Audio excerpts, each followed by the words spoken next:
Well, here we are. Absolutely. Hope you're all having a good show. It's good times. So Mihai, a lot of people probably, they may not know who you are, despite your fame and glory that is eminent in the industry. Do you want to tell a little bit about your background and what your role is at Samsung? There's no fame and glory, at least not yet. So I work at Samsung. I manage a team called Emerging Platforms. At Samsung we develop these amazing devices, amazing products, and our team's mission is to put amazing software on them. You can express this in a different way. Our mission is also to support the developer ecosystem around Samsung hardware products. We do this in several ways. We have a developer outreach team that organizes developer events, conferences, tutorials, workshops, where engineers teach other engineers, for example, how to write software for our platforms. We have a team that publishes content to our App Store in the US. We also perform device optimizations for various partner applications. We have a production team that engages with external developers to build unique, exclusive experiences for our product line. And last but not least, we have an operations group that offers internal and external developers a full range of development services. So a lot. You're doing a lot is kind of the takeaway there. So my question is why, right? I mean, if obviously Samsung makes stores, but why are you going to such great lengths to try and offer all of these services to developers, since you're basically a hardware manufacturer? Is there a specific problem that you guys saw or that perceived that needed addressing? That's a great question. I think we think of our products as a complete experience. So we care what our customers think and feel when they're using one of our products. And software is an integral part of that experience. So that's why we created this complex, multi-dimensional team that covers all aspects of interacting with developers and producing unique content around our product line. So I guess that is the ultimate objective, to offer Samsung customers something unique, something that you can only find on our devices. When I was looking at the App Store on my Samsung phone, I noticed that the featuring is pretty prominent. Have you heard from people that this is a specific benefit to them from a discovery standpoint? Why are developers interested in getting into the dedicated store? Yeah, the App Store is a key part of our strategy to engage developers. Our aim is to create a vibrant marketplace that offers developers real return on investment by publishing their wares to our store. And it's worth noting that our aim is not to compete against the established app stores, but really to offer a new discovery experience. So our store is invite only. Our store aims to only onboard high quality content. We have a certification system that ensures that the particular apps or games are optimized to our devices and they are of the highest quality. So I think that is our drive, really providing an outlet for Samsung customers to get great content that works great on their devices, but also having an outlet for unique experiences that are developed either by Samsung or by Samsung partners specifically for our devices. But if it's invite only, I mean, doesn't that put the bar up pretty high? Does that exclude indies? Who gets in? Who picks? Who gets an invitation? Actually, we have an ideological bias towards indie developers, games and apps alike. So we will regularly feature content provided by startups and small teams. We've actually started this partnership with Pocket Gamer, for example, to curate indie game content, because Pocket Gamer has a unique focus on that. So if you look in our App Store today, you will find a banner that features such content. and we hope to onboard more. We hope to get the word out. That's part of the reason that we're here today, is to tell people that this app store is probably the best kept secret in the industry. We've had a phenomenal run lately. So in the last 7 months, our traffic to the store has increased from 6 million MAUs to 14 million MAUs. Great growth in terms of traffic, and clearly our customers are responding to the way that we're merchandising the store today, and they're responding to the value proposition. Again, offering them something unique, something they cannot find in the democratic stores. So clearly, I mean, like if I have access to that many MAUs with a dedicated banner, I'm interested given the cost of traditional UA. That's exciting to me. I guess the other part of it is like, so if I get into this store, I mean, what do you know about these users? Do they spend more? Do they, like, is there any demographics to help people understand what kind of user they're going to get if they get featured? Yeah, what I can tell you is that Samsung customer is a particularly good customer in the Android ecosystem.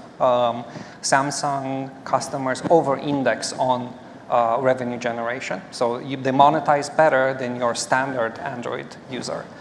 So I think, if you've seen our devices of late, we are definitely inhabiting the high end of Android.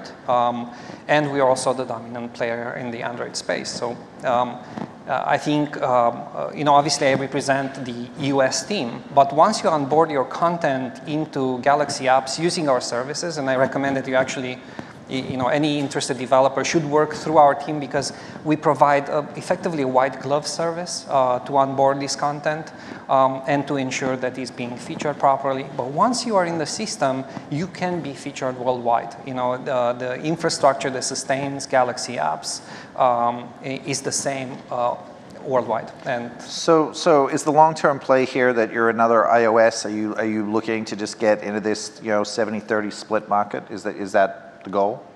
Oh, that's a great question. It absolutely is not the goal. So the goal for us is not to enrich Samsung. First of all, we would like to make sure that this is a vibrant marketplace where developers make money and generate traffic for their apps. This is absolutely the most important objective for us. But beyond that, it's really our drive is to create this differentiated software ecosystem. And beyond that, one more step is really to please our customers. Our focus is always on the customer. So how does the system work? Where if you have a vibrant marketplace, we're happy to feature developers that create other exclusive or differentiated experiences. Can you give an example? Like what is an example of an exclusive or a differentiated type of experience? Well, we have several great examples. I mentioned that we have a team internally within my group, a production organization that co-develops apps with external partners. So we recently announced our partnership with CNN, where we built HD news experience. It's actually the first 1080p streaming news application that we have launched on our devices. Really beautiful video, and you can access news, and you can also access the TV series that the CNN publishes.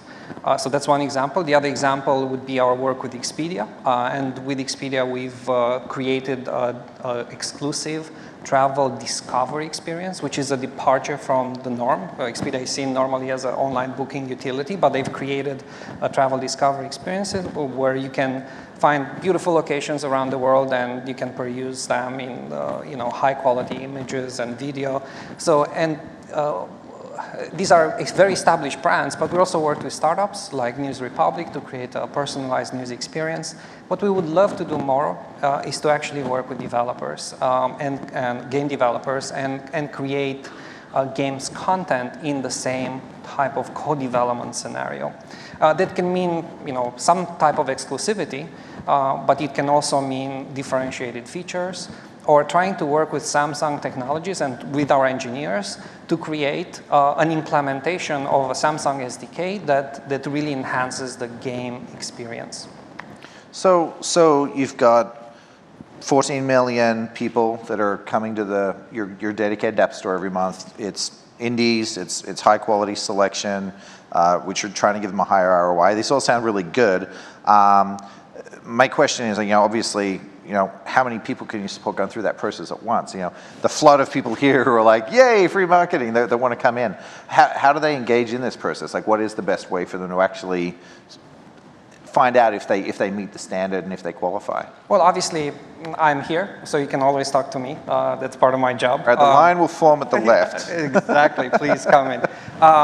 So we would love to onboard you into the store. Obviously, we're a much larger team, and I can help you connect to the right people, depending on what you want to do with Samsung. One of our core missions, right, nurturing and supporting the developer ecosystem, is really to show you a way to work effectively with Samsung, to generate ROI, to monetize effectively. We have various programs that will help you achieve that beyond featuring. Assistance in many ways. If you work with us to create an optimized experience for our devices, there may be some additional incentives that we can throw in the mix. We are a very large organization. We spend tremendous effort and money in marketing, so hopefully we can integrate you into those efforts as well. From the featuring perspective, anything you can provide details on there, like in relation to, is it a one-time deal? I get featured for a week and then I'm done. Is it a rotational piece? What does it mean to be featured in this store? We refresh the store every week, and it really depends on a case-by-case basis. We will feature different products. Sometimes the standard featuring is usually 1 week, but often our partners will be featured for far more than that, depending on how different their product is, how well it's performing, our featuring objectives at any given time. Our long-term vision for featuring decisions is to actually separate our editorial team from doing that. When I said that we want to be a complementary experience to the traditional stores, I really meant it. Like, we want to have maybe 3,000 to 5,000 apps and regularly purge underperforming apps. We want to effectively be a boutique store and a highly selective environment. And within that environment, we would love to work with the likes of GamesBeat and Pocket Gamer to essentially provide the editorial substance that sustains the store. And therefore have like a transparent editorial policy. Like, we can trust the luminaries in the industry to show us what is the best content available. Obviously, we have a while to go to get there, but that is the vision. And that's why I mentioned we have an ideological bias for indies. We think the type of content that indies produce is often lost in the traditional stores, but it would not be lost in a store that deliberately tries to limit the number of apps and is very selective in identifying those products. Do you have any, are there any specific success stories that you could share? Please name names if you can. Have people come back and said, this really worked, I was on the store, it kicked ass, I was happy about it? Yeah, we have a series of game partners that we're really happy about, including Game Insight, which is very prominently featured at this conference. We're absolutely thrilled to be working with them. We're also thrilled to work with, highly known, well-known publishers, like Gameloft and EA and so on and so forth. On the startup stage, we also are collaborating with accelerator in the Valley called Plug and Play, a very famous, probably the largest accelerator in the Valley. They have about 300 companies being incubated simultaneously at any one time. And we've created a category for them to be able to feature the work that these startups are producing, the apps that these startups are producing. And I find that to be again, a very exciting proposition. And kind of an ideal way to feature what we want the storefront to be all about. Is the storefront that you create, obviously Gear VR, we're ramping up for hopefully a pretty big end of year for you guys with that product. Does this interact with that at all? Are they separate stores? Can people in the VR space benefit from working with your team as well, or a different team? So the game store in Gear VR is Oculus, and we're working very closely with Oculus. We're so happy to have that partnership. We're also very happy, as a side note on VR, we're very happy with the fact that Gear VR inhabits a very unique space in the entire VR ecosystem. It is truly the only mass market device currently on the market and probably for some time for the foreseeable future. And the reason we think that it will be a dominant mass market device is because it's effectively the only subsidized VR model currently in the market. The phones that you get will be subsidized in some fashion by the carriers if you sign up for a 2-year contract. And the support, the goggles, in other words, are very inexpensive at $99. And these phones, even though they cannot deliver the same high quality experience that the full-fledged Oculus device would, it's nevertheless a workable, functional VR experience. So you can, as a casual user, you'll definitely get your money's worth, from that from that engagement. Now, we do have a separate store within VR. We call that Milk VR. It's currently primarily geared towards content like video. Some music will be there in the future. So this is what we prioritized in the past, but we could potentially open it to games as well. I think that obviously discoverability is such a problem for everybody these days. It's just millions of apps, and how do you find them? So I think it's great that you guys are tackling this. If you could paint the picture of 3 years from now, 2 years from now, if everything goes beautifully with people coming in, like what is the App Store delivering to consumers, and what is it delivering to developers?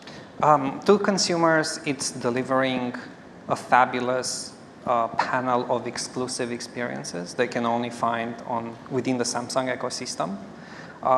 It's a destination that is priced and valuable. And to developers, perfectly legitimate way to monetize your wares and to realize the potential of your art. That would please us immensely. Are you working with publishers or venture groups that have multiple products that they're supporting to sort of do higher level strategic agreements, or are you still working really on a developer by developer basis? I think it's always a developer by developer engagement. Even with publishers, we may talk to larger teams, but it's still very much a kind of an engaged conversation.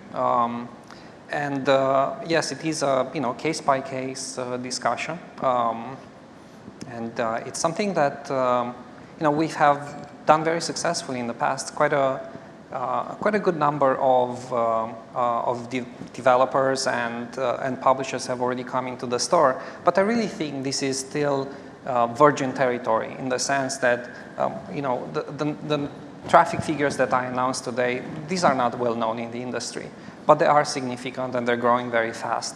I think we've unlocked some magic there. We have, since the US team has started merchandising the store according to this new approach that I've just outlined, we have found very good traction. And we benefit, of course, enormously from the fact that we are preloaded on Samsung mobile devices. Which raises a good sort of final question, which is, how big is the market? How many Samsung devices are there? What is the potential eyeballs that this store could reach?